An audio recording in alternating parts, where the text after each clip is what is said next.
Salut, moi c'est Anissa Girard, je suis artiste multidisciplinaire professionnelle. Mon métier c'est faire des tatouages, mais avant tout je suis peintre, sculpteur, dessinatrice, créatrice, je suis une touche à tout. Aujourd'hui je vais vous donner un cours sur les points de fuite, en dessin et les ombrages. Parce que je trouve que c'est super important pour savoir dessiner. Mais même si tu sais dessiner, si tu sais pas c'est quoi un point de fuite, tu les utilises probablement sans même savoir que c'est ça. Je vais vous partager un petit peu de ma passion pour que vous aimiez dessiner. Peu importe votre degré de talent ou l'important c'est pas d'être bon, c'est vraiment d'aimer ça. Fait que, puis c'est d'avoir du plaisir aussi. Fait qu'avec la technique des points de fuite, je vais vous donner deux techniques. La technique à un point de fuite, la technique à deux points de fuite. Plus une autre technique pour savoir comment appliquer les ombrages sur un dessin. Je crois que ça va vous aider grandement. Puis vous allez voir, c'est full de fun puis super facile à faire. Fait que un point de fuite, c'est ce qui va donner dans le dessin la perspective. C'est ce qui donne l'impression que la rue elle va loin, que l'immeuble est en 3 dimensions. C'est ce qui donne la profondeur au dessin. Dans presque tous les dessins, les peintures, les affiches que tu vois, il y a une perspective. Puis quand je dis qu'il y a une perspective, ça veut dire qu'il y a un point de fuite. Parce que tout dans la vie marche avec les points de fuite. Donc, le meilleur exemple que je peux te donner, c'est une rue. Parce que la rue, mettons, tu te mets en plein milieu de la rue, tu regardes au loin, puis tu vois la rue qui rapetisse, avec les maisons de plus en plus petites qui deviennent de plus en plus grandes. Ça, c'est un point de fuite. Donc, c'est ça que je vais commencer par vous expliquer aujourd'hui. Il y a la technique à un point de fuite et la technique à deux points de fuite. Pour la technique à un point de fuite, je vais vous montrer comment dessiner un petit village avec une clôture puis un champ de pommes. Pour la technique à deux points de fuite, j'aurais pu continuer à vous montrer comment faire une ville ou une maison ou un meuble, mais j'ai préféré vous montrer comment écrire un mot avec des points de fuite parce que je trouve que c'est vraiment plus beau puis plus cute. Puis ça peut être plus le fun d'accrocher ça sur un mur aussi. Donc ça c'est pour la technique des points de fuite. Ensuite, il y a la technique des ombrages. Les ombrages dans la vie, il y en a partout. En fait, un dessin, c'est juste des ombrages. Donc, quand tu maîtrises où mettre tes ombrages, c'est pas mal une grosse partie du dessin qui est faite. Fait que c'est ce que je vais vous montrer aujourd'hui. Pour ça, j'ai essayé de trouver des affaires que tout le monde a à la maison. Fait que pour le matériel, le plus important, un crayon. Ça peut être un crayon de plomb, ça peut être un crayon de feutre en couleur, ça peut être un crayon bic bleu, ça peut être un crayon noir. C'est sûr que le crayon de plomb, c'est mon préféré. Puis avec un efface, évidemment. Des feuilles de papier. Petites feuilles de papier 8,5 onces. Et ensuite, l'élément le plus important, la règle. Mais si tu n'as pas de règle à la maison, c'est pas grave parce que n'importe quoi qui est droite va faire l'affaire. Comme une boîte de crayons, une boîte tout court, même une boîte de céréales, ça fait. Ou même la tranche d'un livre, ça va faire aussi. Donc, c'est les éléments les plus importants qu'on a besoin. Puis après ça, si ça te tente, tu peux rajouter de la couleur avec des crayons de couleur ou des crayons feutres pour bien venir finaliser ton dessin. Donc, c'est le matériel requis. Numéro 1, point de fuite à un point de fuite. Donc, le plus important quand on fait un point de fuite, c'est d'avoir une ligne d'horizon. Donc, je vais faire ma ligne d'horizon comme celui-ci. Okay. Donc, ici, c'est le ciel. Et ici, c'est la terre.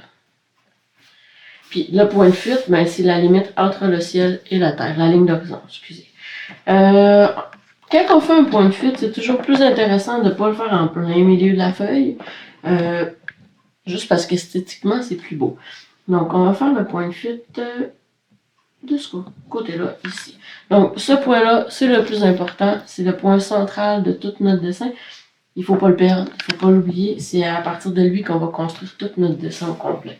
Donc, je prends ma grande règle. On va commencer par construire la route. Parce que c'est l'élément principal de notre dessin. Donc, l'important quand on fait un point de fuite, c'est de toujours partir du point du milieu, puis de tirer des lignes jusqu'à la fin de la feuille. Donc, puis on pèse pas trop fort sur notre crayon non plus, comme ça va être plus facile d'effacer les lignes tantôt. Donc, on part toujours au milieu, on s'en va. Là, ici, ça va être l'espace de la route. Donc, ici, ça va être le trottoir. T'sais, on peut même venir faire une petite ligne de pointillés pour le milieu de la route, comme c'est ici. Mais comme tu vois, on part toujours du milieu du dessin. Fait que là, tu sais, j'ai juste fait 6 lignes, puis on peut déjà reconnaître que c'est une route. Ça, c'était facile. On continue avec des maisons. Donc là, on va faire le quartier de maison dans le coin ici. Donc, on repart encore du milieu de la feuille. Puis, on fait des lignes. Là, vu que c'est une vidéo qu'on fait, je ne prendrai pas ma règle. Mais si tu veux que ce soit droit, tu peux utiliser la règle tout le long. Si tu es à l'aise, tu peux tirer des lignes droites juste avec ta main comme ça ici. Ça le fait aussi. Donc, je vais tirer quelques lignes, un peu n'importe comment. Mais là-dedans, ça va être notre futur quartier. Donc, avec ces lignes-là, c'est ce qui va déterminer la hauteur de mes murs. Qu'est-ce qui est important de savoir, c'est que les murs, ils vont toujours être à la verticale comme ça ici, par rapport à la ligne du côté de ma feuille. Donc ça ici, ça va être le premier mur de ma maison. Ensuite de ça, on va venir rajouter une deuxième ligne ici, qui va être le deuxième mur de ma maison. Pour faire la base de ma maison, c'est important de ne jamais perdre la ligne d'horizon. Là, on la perd déjà un petit peu avec toutes les lignes que j'ai faites. Donc, on va venir prendre un crayon de couleur, puis faire la ligne d'horizon, qui est celle-là, en vert.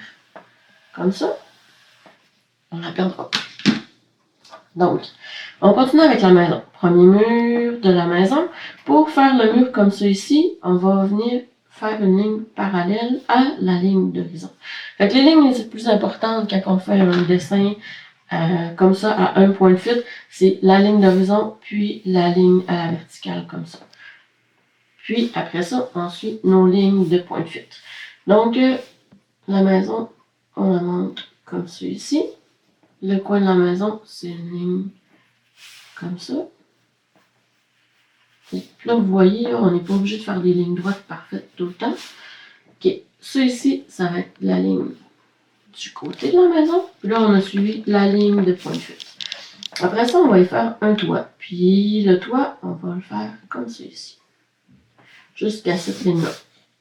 Fait que mon toit ici, il va venir jusqu'à cette ligne-là. Comme ça ici. Fait que ça serait mon premier carré de maison. Ensuite de ça, on peut venir rajouter des fenêtres. Fait qu'on part tout le temps des lignes du point de fuite pour savoir où sont disposés nos éléments. Donc, ici, comme ça, on vient rajouter une petite fenêtre. On vient en rajouter une deuxième. Et puis, on pourrait même faire des petits carreaux dans les fenêtres aussi. Après ça, c'est vous qui décidez le nombre de détails que vous voulez faire dans votre dessin. Là, on pourrait même venir rajouter des petites briques, puis tout. Mais on va se contenter de faire juste la charpente de la maison. Donc, on fait une petite porte, comme ça ici. Puis, on pourrait même venir rajouter une petite fenêtre, comme ça. D'accord. Donc là, on a une première maison. On va y mettre un voisin. Donc, ça ici, ça va être la ligne de la rue, si on veut. Donc, on vient rajouter une deuxième petite maison ici, qui est plus petite que la première. On a besoin de notre point de fuite,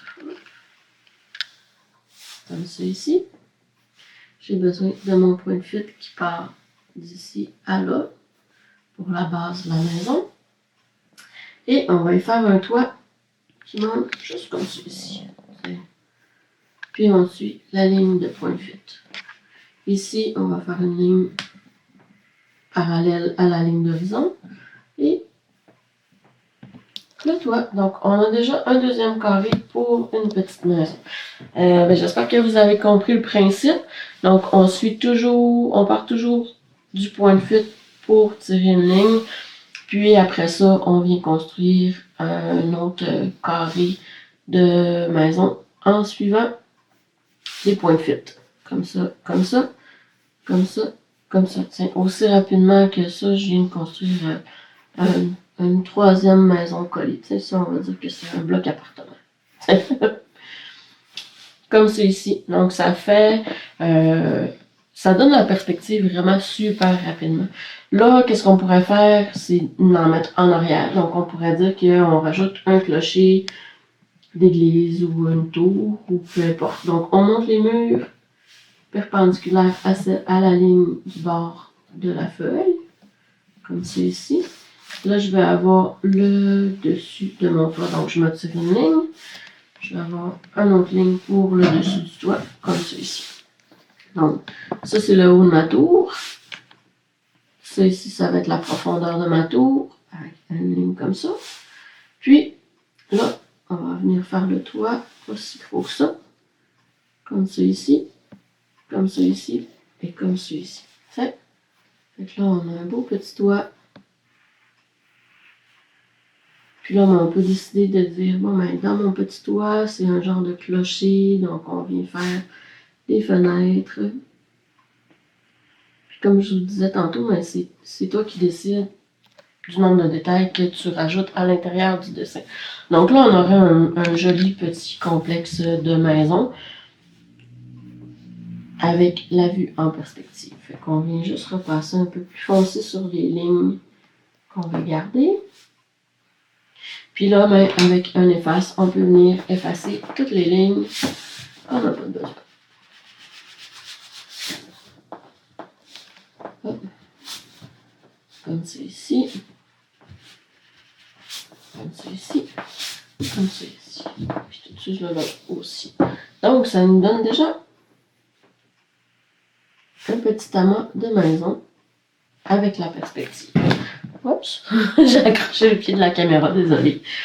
Donc, on continue avec, ici, ça va être le trottoir. Donc, on laisse la place pour un trottoir ici aussi.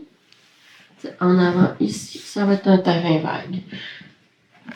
Puis là, ben, on peut rajouter des fenêtres, toujours en suivant le point de fuite. On rajoute les fenêtres perpendiculaires, comme c'est ici. Ici, les fenêtres, c'est facile. On les met comme ça, avec une porte, comme ça. Bon. Fait que ça pourrait nous donner notre première petite maison. Ensuite, si on va de l'autre côté, puis là, on s'entend que c'est un croquis, c'est le début du dessin. Il va y avoir beaucoup de travail à refaire pour le mettre tout bien, tout beau. Puis, il va aussi falloir que je vous montre les ombrages tantôt. On va revenir pour travailler le dessin. Donc, de ce côté-ci, une autre chose qu'on peut faire avec le point de fuite, avec juste un point de fuite, c'est dessiner une petite clôture. Donc, je reprends la règle un peu parce que je veux que ma clôture soit droite. Donc, on part toujours du point de fuite, ensuite, on tire des lignes. Puis là, je sais que je fais une clôture, fait que j'ai besoin des planches, comme ça. La planche du bas pour la clôture et la planche du haut pour la clôture, comme celle-ci. Donc, je sais que ça n'a pas l'air d'une clôture, là, mais attends un petit peu, tu vas voir, ça sera pas long, elle va apparaître. Donc, après ça, on vient mettre les planches de la clôture. Comme ça ici. Après ça, on vient en mettre un autre comme ça ici. Un autre comme ça ici. Hop, comme ça. Un autre comme ça ici. Là, tu as vu, j'ai fait les lignes plus collées, un peu moins collées, un peu moins collées, plus grosses, pour aussi donner la perspective de c'est loin, puis ça se rapproche de nous. Puis là, ben, je pourrais retirer une petite ligne comme ça pour le haut de la clôture, puis la même chose pour en bas, pour le bas de la clôture. Ok, donc ça ici, ça va être notre clôture. On peut venir la faire un peu plus foncée pour se démêler dans tout le tas de lignes qu'on a fait. Des fois, ça aide un petit peu. Continue nos lignes. Comme ça. On pourrait même venir mettre un petit peu de ligne pour faire comme si c'était du vieux bois de grange. Comme ça.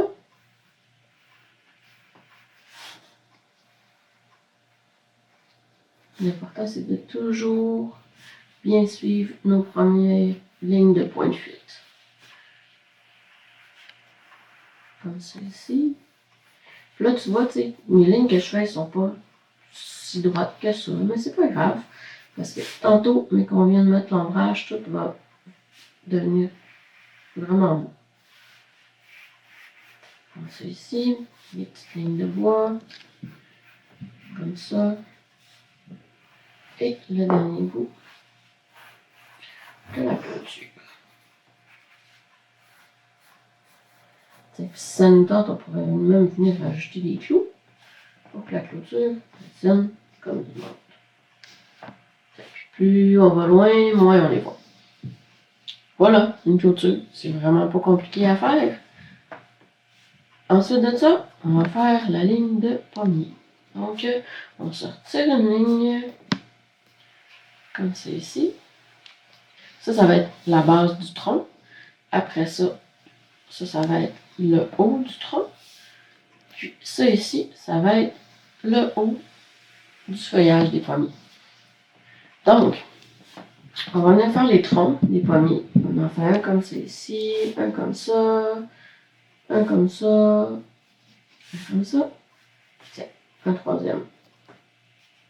Pour la base des arbres, on va toujours chercher notre perpendiculaire avec la ligne d'horizon. Comme ça ici. Et puis, pour le feuillage, on vient faire un rond.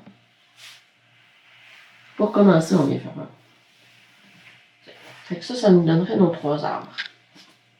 Là, on peut enlever les petites lignes qu'on n'a plus besoin. Comme ça. Et puis, hop, ça, on peut l'enlever. On a nos 3 pommiers. Ici, on peut venir faire un petit peu d'herbe, le tronc, et puis le feuillage. Le feuillage, on peut un peu barbouiller, là.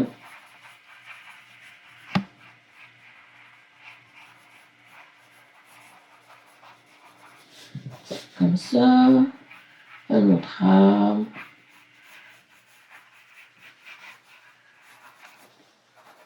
On peut même venir prendre notre crayon de côté comme ça, puis barbouiller pour de vrai.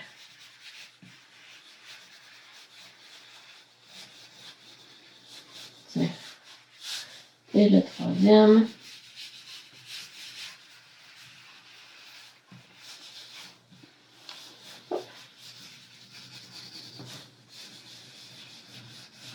Là, ben, on s'entend que c'est un croquis que je vous fais.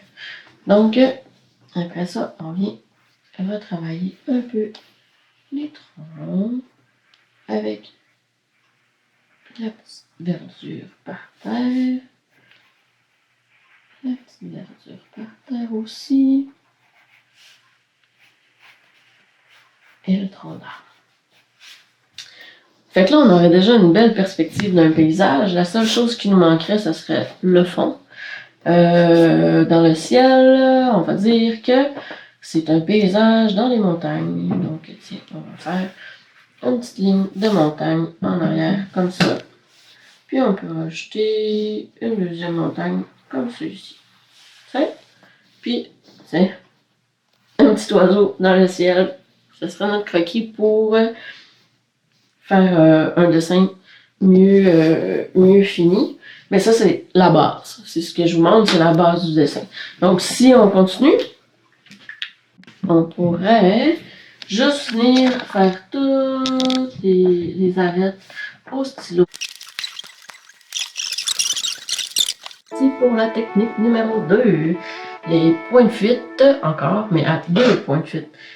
Moi, c'est celle que je préfère. C'est ce que je trouve qui donne le rendu le plus le fun aussi. Donc, pour faire la technique à 2 points de fuite, j'ai décidé de vous montrer comment écrire un mot. Et puis, le mot que j'ai décidé de vous montrer, c'est love. Parce que l'amour, c'est si beau.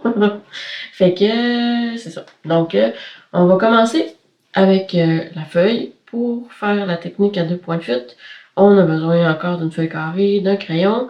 On commence par se faire une ligne. D'horizon aussi, mais pas nécessaire, mais on la fait pareil. L'important, c'est d'avoir 2 points de chaque côté du bord de la feuille. Les points pourraient être à l'extérieur de la feuille, mais pour aujourd'hui, on va travailler avec les points à l'intérieur de la feuille, c'est beaucoup plus facile. Donc, on a nos 2 points de fuite. Après ça, on va séparer notre feuille de haut en droit avec une ligne parallèle à la ligne du bord de la feuille. Donc, comme ça, ici. Donc, ça va être le milieu de notre mot. Et puis, j'ai choisi le mot love aussi parce qu'il y a 4 lettres. Donc, on va séparer le mot en 2, comme ça, ici. Donc, 2 lettres d'un côté, 2 lettres de l'autre. C'est ce qui va être le plus esthétiquement beau. Donc, avant de commencer, il faut se faire un boîtier pour pouvoir mettre le mot à l'intérieur. Donc, on part tout le temps du point. Comme notre technique tantôt, il faut toujours partir du point, sauf que là, on en a 2. Donc, on part du point, on s'en va jusqu'à la ligne du milieu. Et puis, on fait la même chose pour la ligne du haut, comme ça ici. Et on va faire la même chose pour l'autre côté. On part du point, puis là, on veut se rendre jusqu'à ce que les 2 autres lignes se suivent, se croisent. Donc, oups. Et on tire la ligne. Pour cette technique-là, je travaille avec la règle tout le long parce que c'est ce qui va être, c'est ce qui va faire le plus beau. Comme ça ici. Donc là, on a notre boîte. On pourrait même effacer cette ligne-là. Qui va un peu nous déranger. Donc, c'est à l'intérieur de ça ici qu'on va écrire le mot love.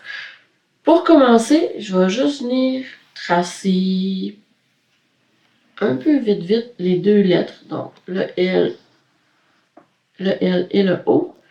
Et le V qui va venir ici. Et le E. Ça, c'est le mot qu'on va vouloir écrire. Sauf que là, on va le faire beaucoup mieux que ça parce que le but, c'est de vous apprendre c'est quoi les points de fuite. Donc, il faut toujours partir pour ces 2 lettres-là. On va commencer par partir toujours avec ce point de fuite-là de ce côté-là ici. Donc là, on va commencer avec le L. On va vouloir venir donner l'épaisseur à la lettre. Donc, on va venir avec le point de fuite, venir faire une ligne comme ça ici. Ça, on est correct.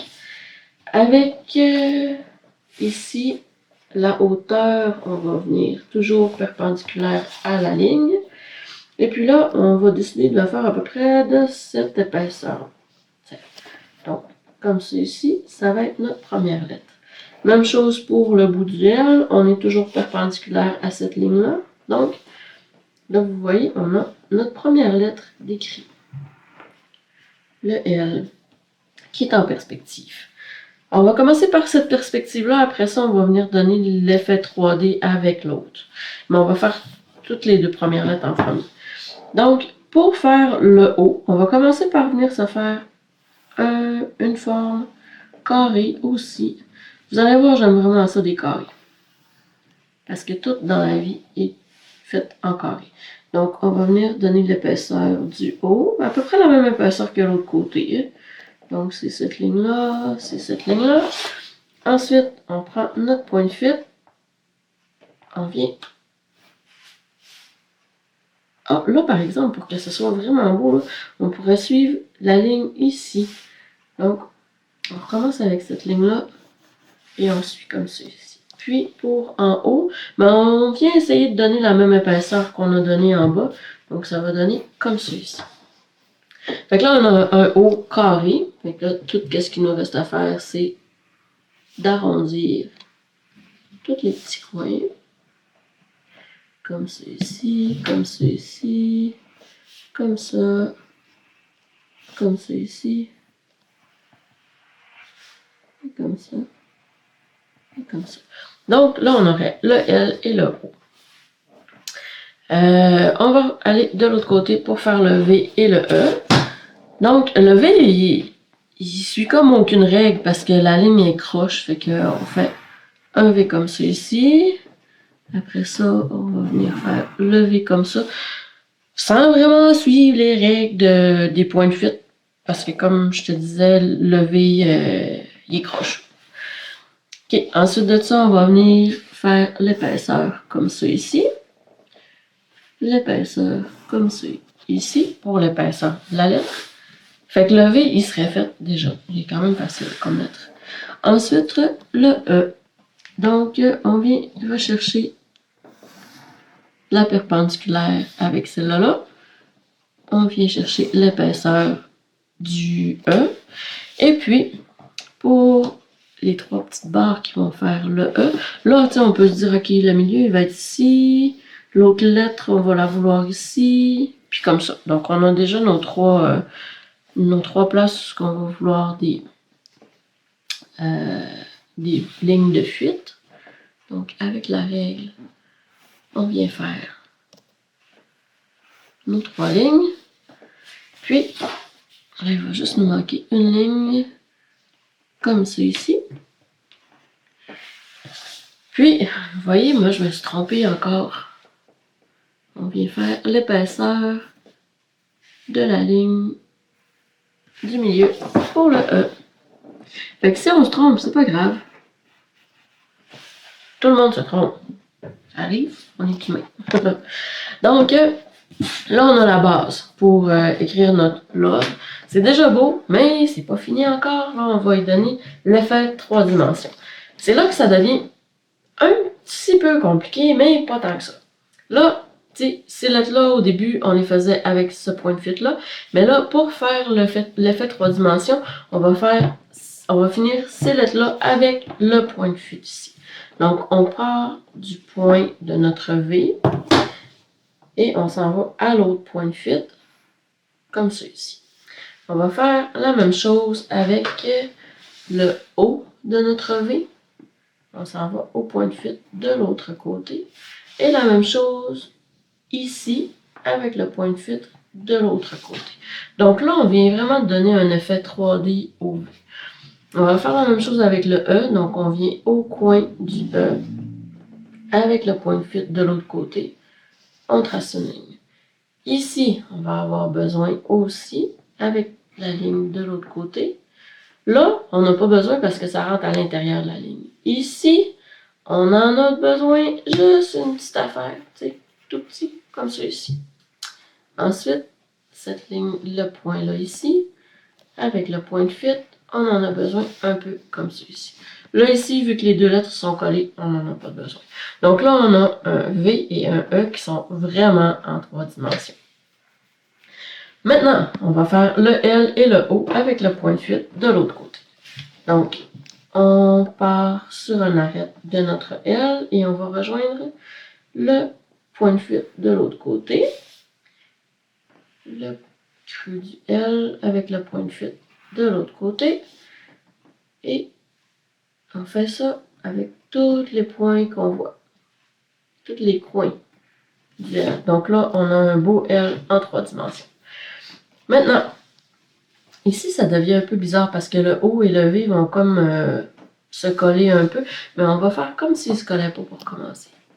Donc, on va faire le point de fuite comme ça ici. Et le point de fuite comme ça ici. OK. Puis là, vu que c'est un peu bizarre entre ici et ici, on va venir donner juste refaire notre petite ligne comme ça ici. Pour que la ligne là suive la ligne ici. Comme ça. Comme si le O était à côté sur le V. Puis si on veut tricher un peu pour que ça soit plus beau, on vient faire comme ça ici pour que ça fasse vraiment un beau gros O. Puis que le O et le V se collent comme des amoureux.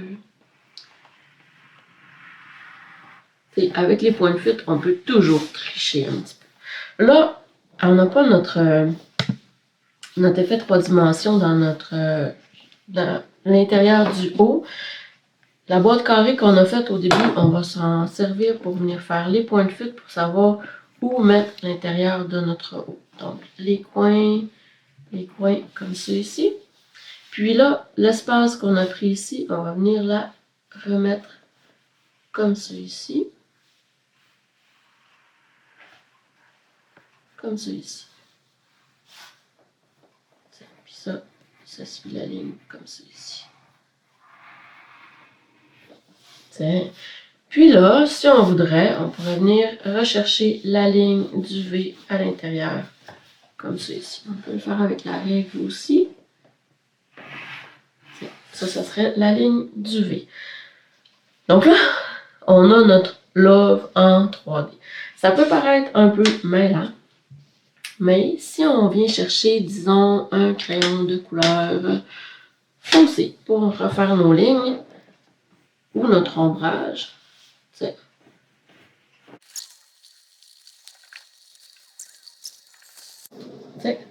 hop, j'ai oublié la ligne du V. D'accord. Fait que là, on a notre mon love. Donc, tout ce qu'on n'a pas besoin comme ligne, on peut les effacer.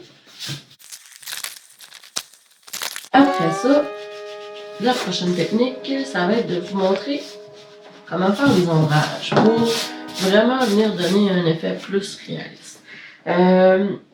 Pour faire de l'ombrage, dans la vraie vie, l'ombrage est fait avec le soleil. Donc, on va avoir besoin d'un soleil.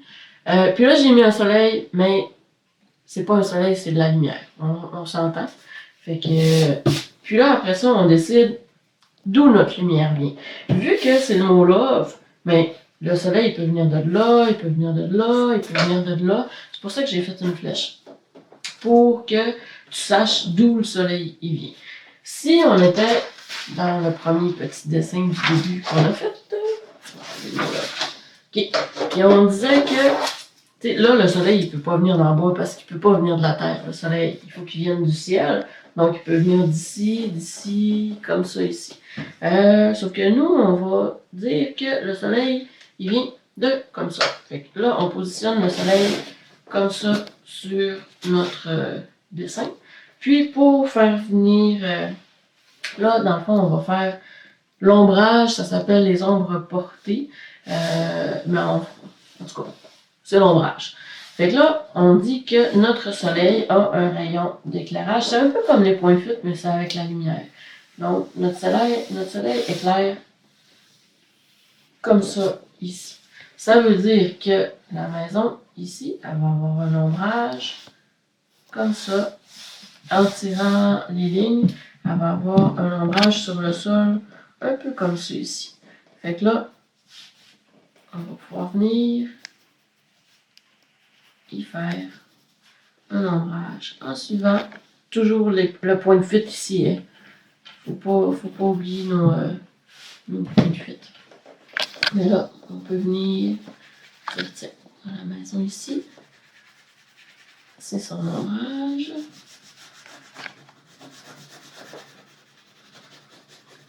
Comme celui-ci.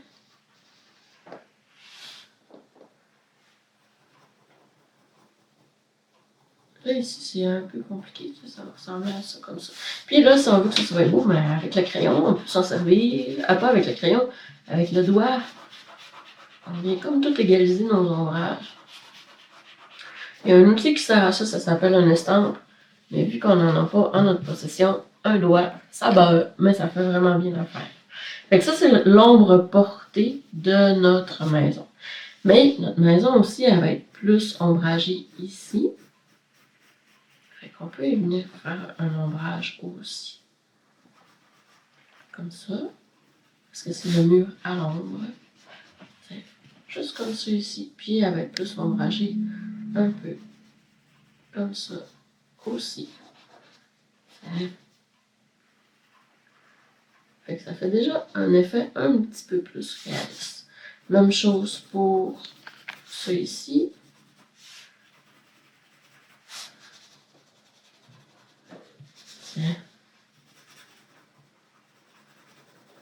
comme ça. Puis tu sais, tantôt, je vous disais qu'on pouvait rajouter tous les éléments qu'on voulait. Là. Ben là, on pourrait venir rajouter un peu des petites briques. Toujours en suivant notre point de fuite. Faut pas oublier les lignes de point de fuite. Puis là, on pourrait venir rajouter un peu de petites briques comme ça ici aussi. Puis là, comme ça ici. Fait que j'espère que vous comprenez le principe des ombres et de la lumière dans un petit village. C'est comme ça ici, c'est vraiment l'ombre. C'est comme ça. Fait que ça vient donner un petit effet 3D un petit peu plus intéressant. Puis là, ben, on pourrait faire pareil avec toutes les autres maisons. C'est comme, là, la maison ici est vraiment dans le creux. Fait qu'on la fait plus foncée.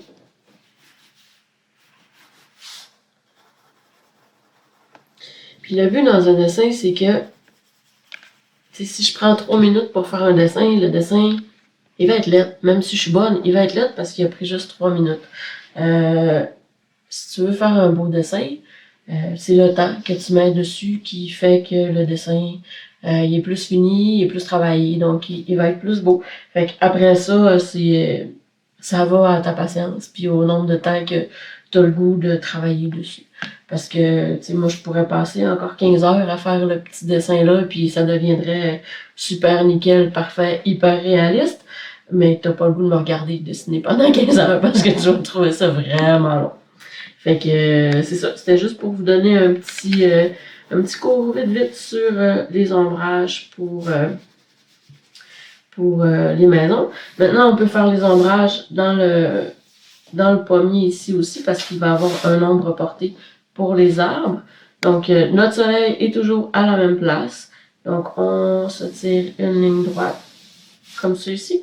On va la tirer pour que ça arrive dans le bas des pommiers. Fait que là, on aurait juste à venir faire une petite base de tronc d'arbre. Puis, comme ça ici, une petite base de tronc d'arbre. Puis une boule. Une petite base de tronc d'arbre. Puis la feuille est finie. Puis là, ben, on vient un peu barbouiller avec notre doigt.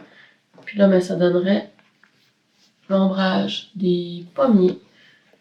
Donc, c'est ça. Puis là, ben, on peut continuer avec l'ombrage ici des maisons. Puis vraiment, tout est dans l'ombrage. C'est comme là, ici, j'avais fait une ligne qui pourrait être une ligne de trottoir. Fait qu'on va venir faire une ligne un peu plus foncée. Puis là, ben, notre trottoir, il peut avoir des craques de trottoir. On fait par rapport encore au point de fuite. Toujours les points de fuite. Faut pas les oublier, les autres. Comme ça. Comme ça. Fait que c'est ça. Après ça, vous vous amusez à faire ça à votre goût. Hein? Je pense que je vous ai donné tout le matériel nécessaire, puis les connaissances pour venir faire un beau dessin. Puis moi, ben, je pourrais rajouter pour les ombrages, c'est que peu importe qu'est-ce que c'est l'objet, le petit soleil dessiné à côté, là, il est vraiment super important quand tu commences à dessiner, même quand ça fait longtemps que tu dessines, pour pas te mêler, pour pas avoir de la lumière qui arrive de plein de places différentes, qui fait que le dessin il est beau, mais il y a quelque chose qui cloche. Fait que c'était ça pour les ombrages et mon cours de dessin. Merci de m'avoir écouté.